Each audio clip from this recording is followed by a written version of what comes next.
Tudo começou na Torre de Babel. Ali alguém se achou na condição de autoproclamar que era maior sobre os demais homens, sua raça superior às demais raças. Enquanto guerreavam para superar os seus semelhantes, triunfaram. Mas não era o suficiente. O Senhor, porém, desceu para ver a torre que os filhos dos homens edificavam. E disse: Eis aqui um só povo e uma só linguagem de todos. E eis que começaram esta obra. Não desistirão do seu intento, menos que o não tenham de todo executado. Queriam mostrar mais poder ainda e ousaram desafiar o próprio Criador. Pois, e confundamos de tal sorte a sua linguagem, que não ouça cada um a voz do que lhe está próximo. Então não prevaleceram. Mas entre os homens sempre irão aparecer aqueles que julgam poder desafiar o Senhor dos Exércitos. A tecnologia avançou e agora a autoconfiança dava a certeza de que nada poderia frear seus feitos. E tudo ia bem até que novamente se puseram como superiores a Deus. E diziam: esse nem Deus afunda.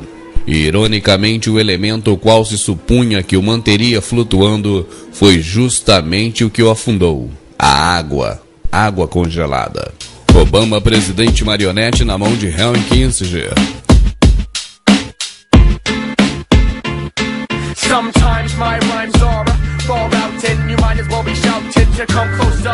I'm supposed to rock mics with one thing in mind, but if I'm signed. Esse vídeo postado na internet é uma crítica ao controle exercido pela elite global sobre o governo americano, que realizou durante a última semana de julho a edição do NLE 2009, exercício em nível nacional, que desta vez contou com a parceria inédita de outros países, como Inglaterra, México, Canadá, Alemanha e Austrália, sob a supervisão da temida FEMA. Durante os exercícios, coisas estranhas aconteceram. Foram vistos aviões sem som que não são captados pelas câmeras de vídeo. Viu-se clarões estranhos nos campos da FEMA. Uma névoa sinistra e fedorenta apareceu em algumas cidades. Também novas armas estranhas a ser usada em caso de revolta interna foram vistas, como por exemplo, esse inseto mecânico gigante. Ele consegue fazer manobras inteligentes sem uso de controle remoto. Foi visto também esse impressionante cachorro biônico, totalmente inteligente, que tem um senso de equilíbrio fora do comum. Repare que mesmo sendo chutado com toda a força, ele ainda permanece equilibrado e não cai. Ou até mesmo caminhando sobre o gelo, ele escorrega para todos os lados, mas não cai.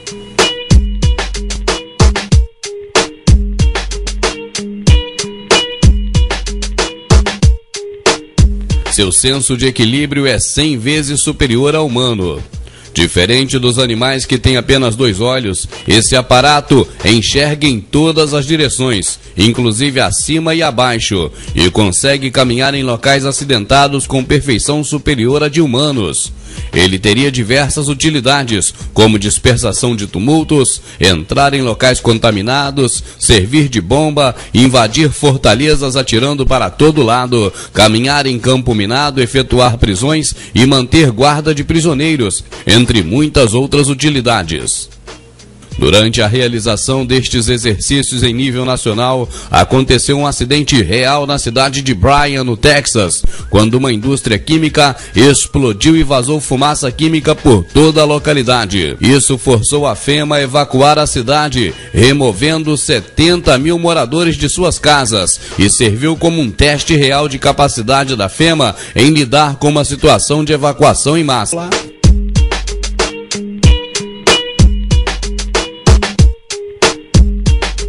Esse é mais um campo da FEMA em fase final de construção. Ele é enorme e constituído de diversos pavilhões que lembram muito os campos de concentração nazistas.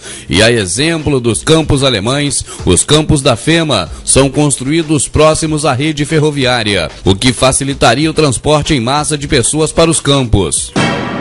Esses caixões, cada um deles, cabe até 4 seres humanos dentro.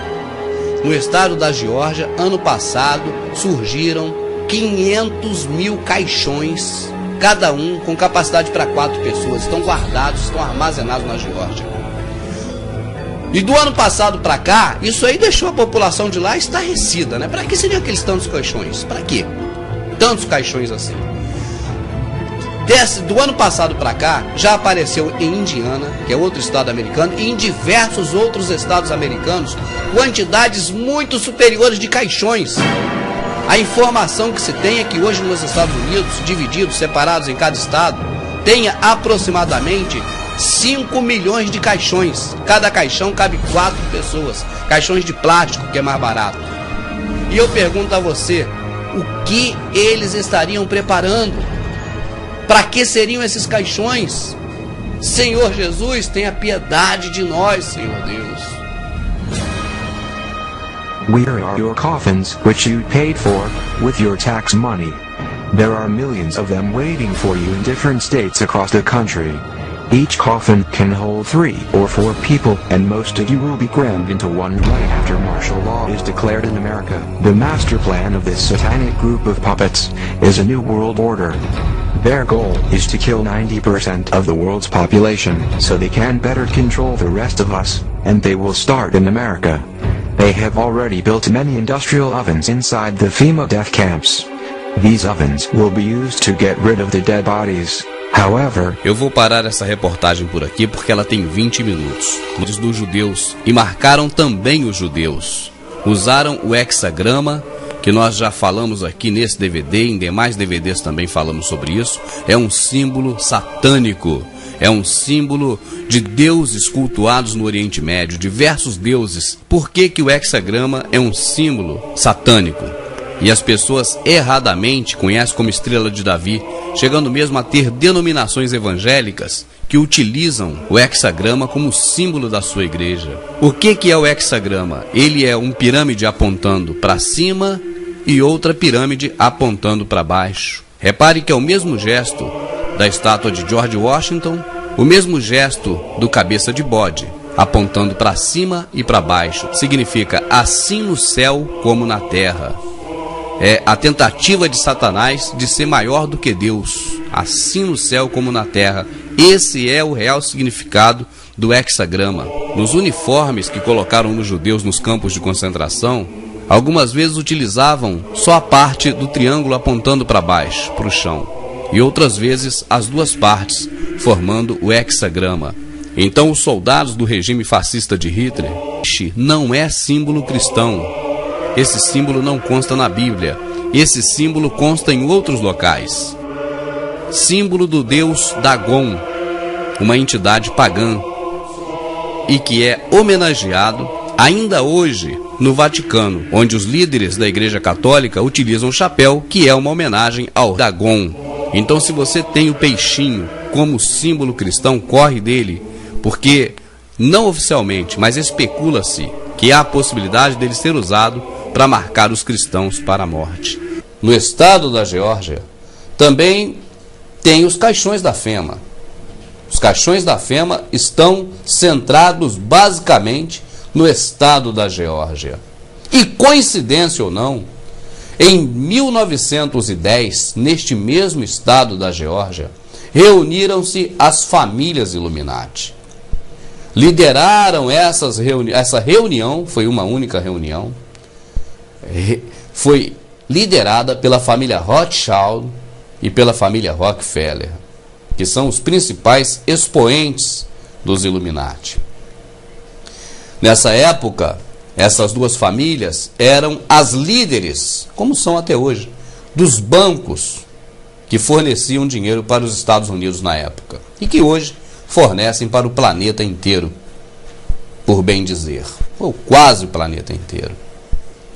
E o que aconteceu nessa reunião? Participaram as famílias Illuminati, os senhores do mundo, liderados pelos Rothschild e pelos Rockefeller. Eles criaram nesse ano a Reserva Federal Americana, o Banco Central Americano. Um banco privado, não é do governo. E o que ocorreu naquela reunião? Chamaram, além das famílias que comandam o mundo, também os proprietários de bancos, que faziam competição entre eles próprios. Chamaram para um acordo, para uma negociação.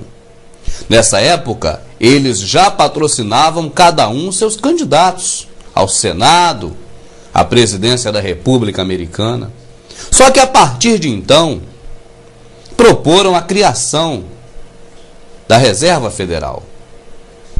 E com esse banco, eles teriam então agora uma ordenação dos trabalhos, um trabalho melhor organizado. Em termos práticos, podemos dizer que eles estavam ali formando o cartel dos banqueiros, que existe até os dias de hoje, que controla a economia mundial nos dias atuais. Para que esse cartel de banqueiros, a Reserva Federal, tivesse um respaldo perante a questão jurídica, eles movimentaram todo o seu contingente de políticos que estavam nos cargos públicos para prepararem a partir de então as leis que dessem respaldo a essa iniciativa da criação do Fundo de Reserva Americano, do Banco Americano. E aí, como é que a coisa começou a funcionar de lá para cá? Eles tiveram a oportunidade, então, a partir desse ano importante para eles, ano 11, 1910, de começar um processo de fabricação de dinheiro que existe até hoje. Eles geram dinheiro a partir do nada. Alguns estudiosos chamam de efeito Mandrake, uma alusão ao personagem dos quadrinhos dos anos 40, que conseguia fazer aparecer coisas com passe de mágica tirando da sua cartola. É assim que até hoje é feito o dinheiro. Eu vou fazer aqui um raciocínio básico sobre isso. Vamos abolir nesse raciocínio todos os termos técnicos que eles usam. E por que usam termos técnicos? Para que nós não possamos entender do que eles estão falando. Até mesmo quando tem que noticiar alguma coisa sobre essas questões, com esses termos técnicos, nós ficamos ausentes. Nós ficamos aquém do que eles estão realmente querendo dizer, porque nós não compreendemos os termos técnicos deles.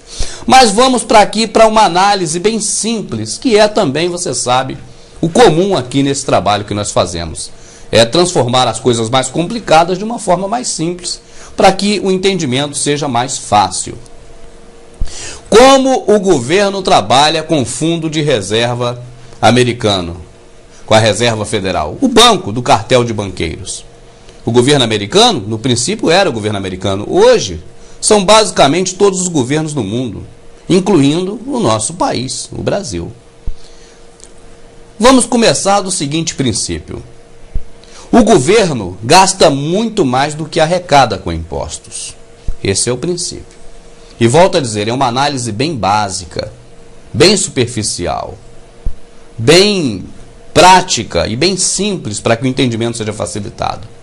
O governo, e eu vou tirar como exemplo o governo americano para ficar mais fácil, gasta mais do que arrecada em impostos. O que nós poderíamos imaginar pela ótica normal é de que o governo arrecada com os impostos de tudo que consumimos, que trabalhamos, que produzimos, e esse dinheiro o governo utiliza para fazer todos os processos que ele precisa. Seria o natural, mas não é. O governo gasta muito mais do que ele tem para gastar. E como ele faz para gastar o que ele não tem? Pega emprestado. Como o governo pega emprestado? Primeiro, ele vai para a sua gráfica, fabrica um papel muito bacana, com uns desenhos muito bem elaborados e chamam de bônus do tesouro. Aqueles papéis, que na verdade são papéis que eles fazem na gráfica deles, que não é o dinheiro, não é a nota, com esse papel ele chega e num banco privado, no fundo de reserva, no cartel dos banqueiros da Wall Street, onde imperam Rothschild, Rockefeller e demais famílias Illuminati, chega lá e pede, por exemplo, $1 bilhão. Antigamente, o presidente do banco assinava um cheque. Cheque que também é papel, não é dinheiro. Hoje, com a tecnologia, usam números no computador. E, no passe de mágica, o governo americano agora tem mais $1 bilhão na sua conta para poder gastar da forma que o governo achar melhor. Pois bem, aí nós nos perguntamos, o banco ficou com os bônus do Tesouro. Os bônus do Tesouro têm fé. É algo que diz realmente que o governo tem que pagar aquele valor de volta com juros. O governo não tem dinheiro, porque está gastando mais do que arrecada. Mas o governo tem esses bônus para emitir. A iniciativa privada, o cartel dos banqueiros, a Reserva Federal, emite agora sim o cheque ou os números de computador. E esse dinheiro vai para a conta do governo. Agora a pergunta é como o cartel de banqueiros tem esse dinheiro para emprestar. Acredite se quiser, meu amado. Não fique só nas minhas palavras, pesquise. Eles não têm esse dinheiro. Esse dinheiro não existe. Esse dinheiro aparece do nada. E o que acontece agora? Esse dinheiro o governo coloca em circulação. E ele vai ser distribuído entre as pessoas. O governo agora está devendo lá a Reserva Federal. Digamos que um carteiro que trabalha para o Ministério das Comunicações, para ficar fácil, digamos que ele receba $100, para ficar um fácil entendimento. Ele pega esses $100 em espécie e vai botar na conta dele, vamos dizer assim. Ele escolhe qualquer banco, qualquer um onde ele tem a conta. Pode até ser aquele banco que o próprio governo ou a empresa que ele trabalha, no caso, se fosse alguém que trabalha para a iniciativa privada, escolheu para que ele fosse correntista sem ele ter o direito de que decidir se queria ou não ser correntista, enfim. Mas ele vai novamente no banco com esses $100 e deposita na sua conta, na conta desse empregado. Vamos dizer que seja o carteiro, portanto. O que vai acontecer? O dono daquele banco, o gerente, a pessoa responsável, vai chegar no balcão e vai dizer: pessoal, tem dinheiro para emprestar aqui, ó. Quem quer dinheiro emprestado? Eu tenho dinheiro para negociar com vocês a juros. As pessoas que querem pegar o empréstimo, e não são poucas, que estão decididas a pagar juros por esse empréstimo, vai agora em busca dos $100 que aquele carteiro colocou. Só que os $100, no momento em que ele entra no caixa do banco, já não contam mais $100. Já são $900. Por que esse milagre? Por que essa mágica? Porque a lei, criada pelos senhores do mundo, através dos seus fantoches que estão na política, diz que o banco só precisa ter em caixa 10% em reserva do que ele tem para emprestar. Ou seja, daqueles R$100 que o carteiro colocou na conta dele no banco, aquele banco só precisa ter em caixa, teoricamente, $10. $90 ele pode emprestar para outras pessoas. E quando ele empresta para outras pessoas, essas pessoas geralmente também vão colocar nas suas contas. E esse processo sendo repetido, você imagina a bola de neve. Quando você vê, o governo jogou dinheiro e mais dinheiro em circulação naquele país. Você está me entendendo até aqui? Você imagina você pegar água e jogar no feijão ou na sopa. O que vai acontecer? O feijão vai ficar ralo. A sopa vai ficar rala. A consistência vai diminuir. Quando se coloca dinheiro que não existe em circulação, dinheiro que foi criado a partir do nada, a tendência é esse dinheiro desvalorizar. Daí gera a inflação. E nós vemos por outra ótica, porque a televisão nos mostra por outro lado. A televisão não mostra o dinheiro desvalorizando, mostra as coisas aumentando. E nós ficamos focados no que está aumentando. Ah, o preço do feijão aumentou porque a safra diminuiu, porque não sei o que. Não, se diminuiu a safra é porque não teve investimento. A terra dá, é só plantar. Então, como ocorre a inflação? Agora você vai saber a verdade oculta da inflação. Você já sabe como é criado o dinheiro a partir do nada. E nós vamos voltar a esse tema. Mas como gera a inflação? Imagina você ter ouro. Por que o ouro é precioso? Porque ele existe em pequena quantidade na natureza. Tudo que existe em muita quantidade se torna mais barato do que o que é mais escasso. Isso é a lei natural das coisas. E se você derrama, se o governo derrama, através desses empréstimos de dinheiro que não existe, na circulação, para circular, se ele coloca água no feijão, a consistência do feijão vai para o ralo e desvaloriza. O dinheiro fica desvalorizado porque tem muito dinheiro circulando na economia. Você está entendendo? Se fosse dinheiro autêntico, o produto não desvalorizaria. Você quer ver um exemplo? Vamos à Roma antiga. Vamos dizer que com 10 onças, que era o dinheiro da época, ouro, 10 onças de ouro, você compraria na Roma antiga um cinturão, daquele cinturão do Espartacus, um escudo e uma sandália. Da Roma antiga. Se o dinheiro hoje ainda fosse a onça, você poderia facilmente ir na Impecável Maré Mansa ou numa loja, numa grife, e comprar hoje um cinturão muito bacana, um sapato da moda. Poderia comprar no lugar do escudo, por exemplo, o que? Vamos colocar um terno completo para ficar mais fácil o entendimento. Ou seja, você compraria hoje a mesma coisa que você comprava lá na Roma antiga. Claro, com a modernidade de hoje, mas a mesma coisa. Porque não desvalorizaria. E por que não desvalorizaria? Porque ouro sempre será ouro.